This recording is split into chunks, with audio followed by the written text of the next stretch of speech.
Hey, good morning. This is Chris Robinson, Robinson Ag Marketing, with today's pre-opening grain livestock comments for February 25th, Wednesday. Alrighty, overnight, not much going on. A 2 cent range in corn. May corn finished unchanged, 438.5. D's corn finished unchanged at 463 3/4. May beans, a 12 cent range, almost a 13 cent range again. Same story as last night. They bid it up overnight and then slid lower. We finished up a penny at 11.56 1/4. New crop beans, this is what we're watching, got as high as 11.27 1/2. Why is that important? Well, that is within a stone's throw of the November 18-month high of 11.31 1/2. So last time I checked, 27 to 31, that's inside a nickel. If you remember how you felt when we dropped from 11.30 back down to 10.55. I'm not saying that the top is in. I don't know. I hope we go to $15. Don't, I don't really have a bias. Higher prices are better for everybody, especially for my 90% of my clients who are all farmers.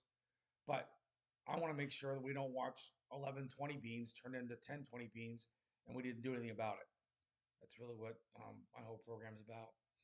All right, guys. In July, wheat, Chicago down 4 cents. The spike we had up wheat, I really think it was technical. Our wheat's more expensive than a lot of the wheat around the rest of the world. We did get up to 7 month highs. I was banging the pots and pans with guys to try to get them to make sales or at least set hedges.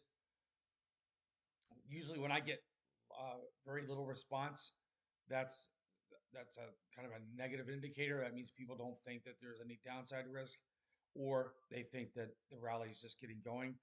You can think whatever you want to think. What we try and do is hedge and capture as much of the rallies that we get when we see them. So there's still plenty of meat on the bone there. If you've done nothing in wheat, please get something done.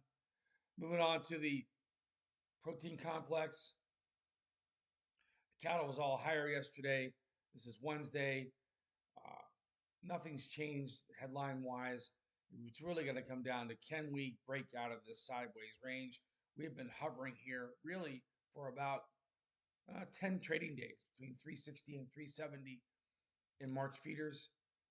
That's after we've had an explosive rally off the November lows. Same thing for April fat cattle.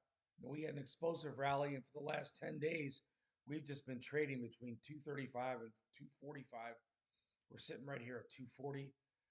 Don't get left behind. That's what I would tell you. There's a lot of reasons that the market could turn. Um, I'm not going to go through the doom and gloom. What if? But we've been here before, where we get these good rallies and then we watch them disappear. So set aheads, get after it. I'm still friendly the hogs. I'm friendly the entire protein complex. I just don't want to get run over with a surprise sell-off. July hogs. You got to talk about July hogs right now. They are about to retest the contract high there at 112.65. That is a great opportunity. We just had a pretty good sell-off from 112 to about 106. Now we're back up there, so a nice, $12 whipsaw. If I'm a hog producer, if I'm selling anything, I'm making sure that I re-own it with cheap calls.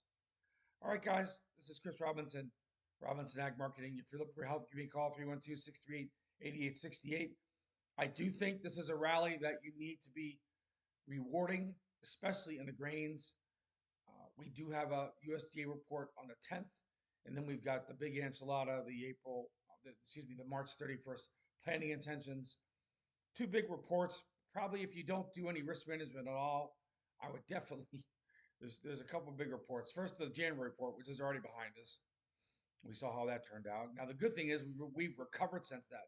That was a horrendous report. It angered a lot of people, and rightly so. We've recovered all of those losses, and so you've got a second chance here. Don't let these guys whack you. You can hate the USDA all you want, but I would like to hate them while hedged. All right, guys. I'd rather have a hedge and be mad than be mad and not have a hedge. You guys have a great day. Take care.